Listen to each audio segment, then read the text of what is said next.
नमस्कार, ideal express देख रहे हैं आप। मैं हूं आपके साथ पूर्णिमा पांडे। बुलेटिन की शुरुआत करते हैं। देखिए, भारत ने अमेरिका के एक फैसले का स्वागत किया है। इस फैसले के बारे में आपको बताएं कि जिसमें उसने लश्कर-ए-तैयबा के एक सहयोगी संगठन द रेजिस्टेंस फ्रंट को आतंकी संगठन घोषित किया। दरअसल टीआरएफ ने हाल ही में पहलगाम में हुए आतंकी हमले की जिम्मेदारी ली थी। वहीं इस फैसले के बाद भारत के विदेश मंत्री एस जयशंकर ने अमेरिका की इस कार्रवाई को आतंकवाद के खिलाफ भारत अमेरिका सहयोगी की मजबूत कड़ी बताया है। वहीं बता दें कि अमेरिकी विदेश विभाग ने टीआरएफ को दो महत्वपूर्ण आतंकवादी लिस्ट एफटीओ और एसडीजीटी में शामिल किया है। टीआरएफ को लश्कर-ए-तैयबा का ही एक नया रूप माना जाता है जो पाकिस्तान से संचालित होता है।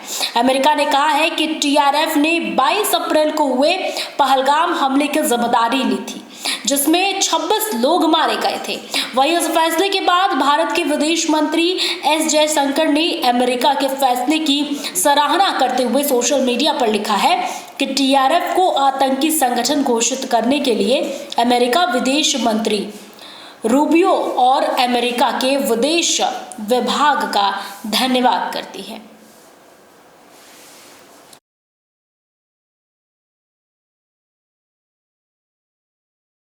अगली खबर की ओर बढ़ते हैं। खबर बिहार से, जहां लालू प्रसाद यादव को एक बड़ा झटका कोर्ट से मिला है। आपको बता दें कि सुप्रीम कोर्ट से लैंड फॉर जॉब मामले में ट्रायल पर रोक लगाने से इनकार कर दिया है। लालू यादव ने दिल्ली हाई कोर्ट के आदेश को सुप्रीम कोर्ट में चुनौती दी थी। बता दें कि लालू प्रसाद यादव की तरफ से कपिल सिब्बल ने ये पैरवी की और ऐसे में वहीं सीबीआई की ओर से एडिशनल, आपको बता दें कि इस मामले में लालू प्रसाद यादव को एक बड़ा झटका मिला है, जहां सुप्रीम कोर्ट से लैंड फॉर जॉब मामले में ट्रायल पर रोक लगाने से इनकार कर दिया गया है। ऐसी खबर पर अधिक जानकारी के साथ हमारे सहयोगी कुंदन फोन लाइन पर जुड़ गए हैं। कुंदन, देखिए, लालू प्रसाद यादव को सुप्रीम कोर्ट की तरफ से ये बड़ा झटका, लैंड फॉर जॉब मामले में ट्रायल पर रोक लगाने से इनकार कर दिया गया। क्या कुछ अधिक जानकारी है इस पर, कुंदन?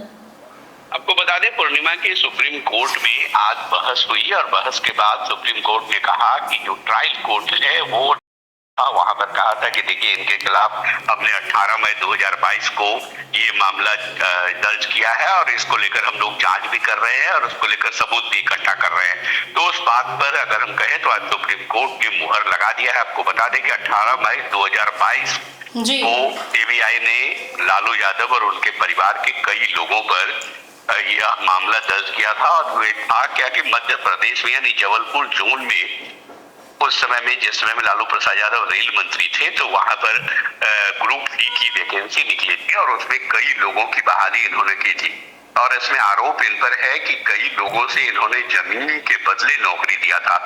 कई लोगों को सीबीआई ने इसको लेकर के गिरफ्तार भी किया था और उन लोगों की जमीन की कागजात भी कोर्ट में सबूत के तौर पर पेश किए थे। निश्चित तौर पर इनका कहना था कि ट्रायल कोर्ट जो है हमें परेशान कर रहा है, बार बार हमें यहाँ बुलाया जाता है, कम से कम उससे राहत दिया जाए। तो सुप्रीम कोर्ट से इस मामले पर जरूर कहा है कि जो बार बार आप बुलाते हैं सुनवाई के लिए, पेशी के लिए जो आप कहते हैं, उससे इनको राहत दीजिए। एक समय निर्धारित कीजिए जिस समय में ये पेशी के लिए आए, तो उससे जरूर राहत मिली है। लेकिन ये सुप्रीम कोर्ट ने साफ कह दिया है कि ट्रायल कोर्ट जो कार्रवाई कर रही है, निश्चित तौर पर उसको हम रोक नहीं लगा सकते हैं। पूर्णिमा जी, कुंदन, अब देखने वाली बात होगी कि आगे इस पर क्या कुछ फैसला सामने निकल कर आता है। धन्यवाद आपका हमसे जुड़ने के लिए और तमाम जानकारी को साझा करने के लिए। तो लालू प्रसाद यादव को सुप्रीम कोर्ट से झटका मिला है। देखिए, लैंड फॉर जॉब मामले में ट्रायल पर रोक लगाने से इनकार कर दिया गया है। लालू यादव ने दिल्ली हाई कोर्ट के आदेश को सुप्रीम कोर्ट में चुनौती दी थी और जिसके बाद देखिए सुप्रीम कोर्ट की तरफ से साफ तौर पर मामले में ट्रायल पर रोक लगाने से इनकार कर दिया गया।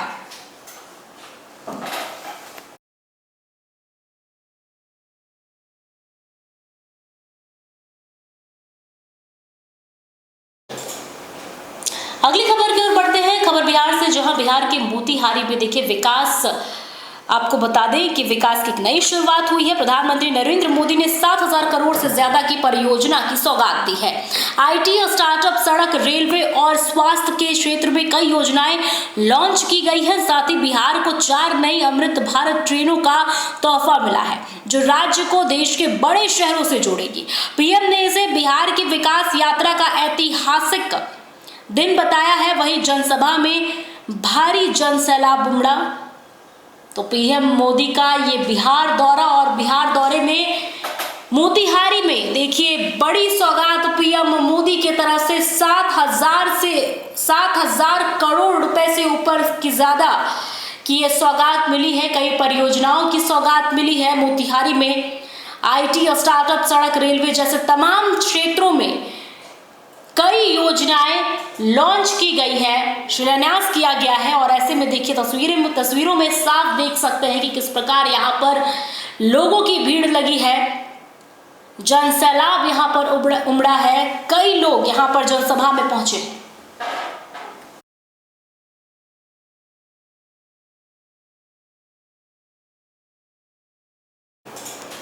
अगली खबर की ओर बढ़ते हैं, जहां ओडिशा के बालासोर में देखिए एक छात्रा ने जो खुदकुशी की, उस मामले पर अब सियासत तेज हो गई है।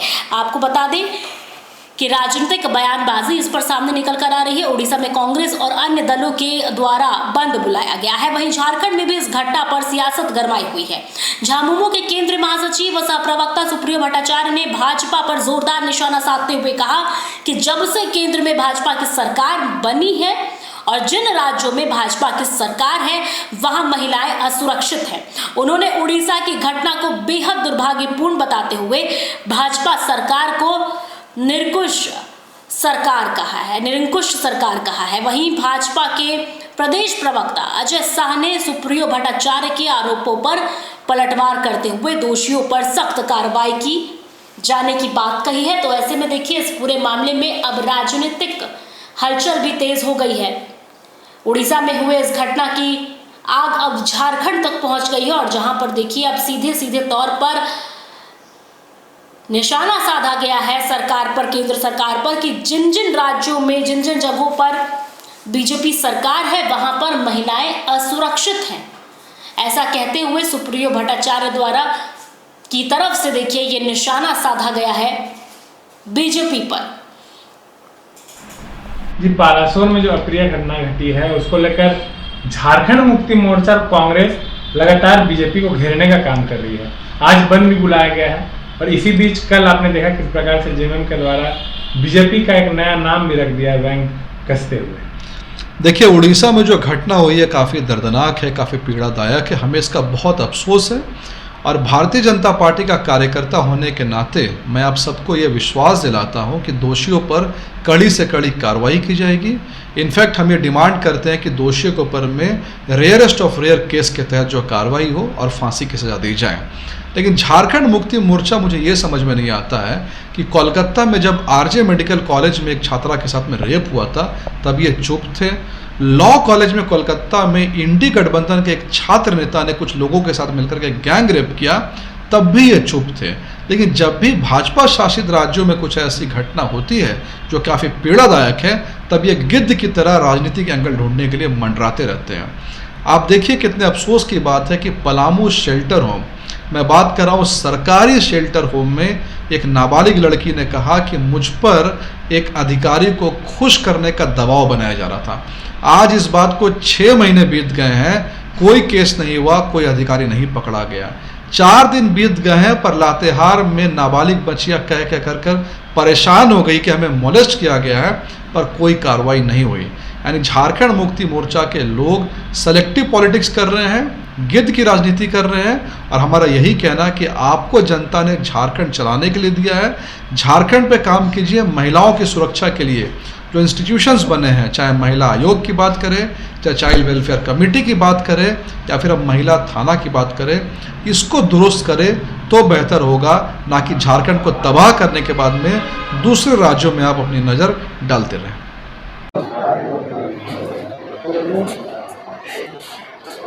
जब से भारतीय जनता पार्टी 14 के बाद जब से जिन जिन राज्यों में वो सत्ता पे आई और केंद्र में भाजपा का सत्ता पूरी ताकत के साथ सत्ता में आया तो पहले एक नारा दिया गया, बेटी बचाओ और बेटी पढ़ाओ। लेकिन लगातार पिछले 5-6 वर्षों से भाजपा का जो स्वरूप सामने आया है, जो बीजेपी का एक नया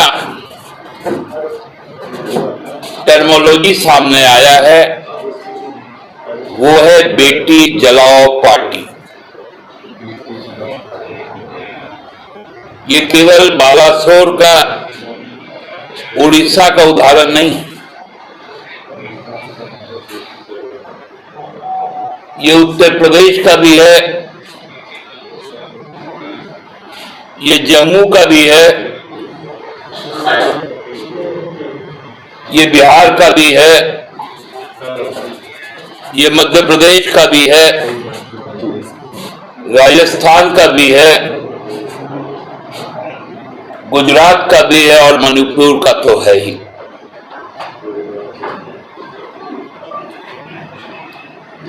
हम कल्पना नहीं कर सकते कि एक शैक्षणिक संस्था। अगली खबर गुमला से, जहां गुमला में शिव मंदिर की प्रतिमा को खंडित करने वाली महिला को हिरासत में ले लिया गया है। आपको बता दें कि घटना के बाद इलाके में भारी तनाव फैल गया था। गुस्साए लोगों ने टायर जलाकर सड़क जाम किया और सिसई बंद की घोषणा की। हालत बिगड़ता देख एसडीएम राजीव नीरज और एसडीपीओ सुरेश यादव समेत प्रशासन की टीम ने मौके पर पहुंची और प्रशासन ने बताया कि महिला मानसिक रूप से ठीक नहीं है और जांच की जा रही है फिलहाल पूरे मामले पर। वहीं समाज सेवियों की मध्यस्थता और प्रशासन की सक्रियता से जाम हटाया गया है और सिसई बंद वापस ले लिया गया है।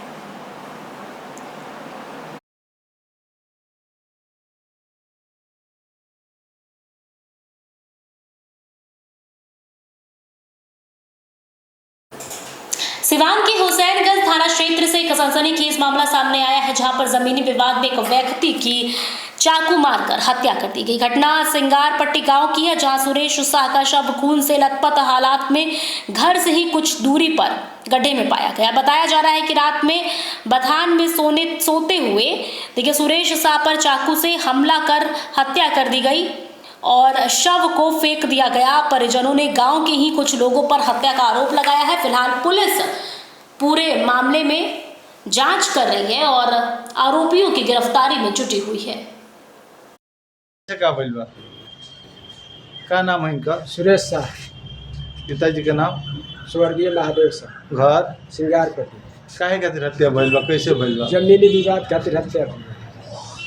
कौन चीज से मार के? चाकू से मरले बनी। कब की घटना हुई? ई रात में के घटना हमने के सुबह मालूम भइल। हाँ, कैसे? सुबह उनका के खोजल गइल कि कहाँ गइल बड़े, तो पीछे गइल तो देखल गइल कि एगो खाड़ी में उनकर लाश पड़ल है। खाड़ी में? केहू से विवाद लगा? हाँ, विवाद रहला। केकरा से? लालजी शाह, सत्येंद्र शाह, मोहित शाह। कि लोग पटीदार हलो कि गांव के हलो? गाँव के हलो। जमीन कितना जमीन बहू? लड़का के का नाम? मुकेश शाह। जमीन ये कितना बा? जमीन 10-12 धुर बा। 10-12 धुर। हिस्सा 10-12 धुर मिलल बा। जमीन तो ढेर बा, बाकी 10-12 धुर हिस्सा। पहले से भी कोनो विवाद रहा? ना पहले से तो। जी बोली। हाँ, पहले से विवाद चलत रहा। लोग पहले से धमकी दिल रहा कि मारे खातिर। मारे के धमकी दिल रहा? 5 दिन पहले से लोग रोज कहत रहा कि मारे के मारे का। लास्ट में अंत चला जाएगा। कहाँ लाश कहाँ चल जाई? लोग कहत रहा, लालजी शाह कहत रहा तार लाश नरहन भेजवा। अच्छा, तो मेरे साथ फिलहाल इस बुलेटिन में इतना ही। ऐसे ही तमाम खबरों के लिए देखते रहिए ITN एक्सप्रेस। नमस्कार।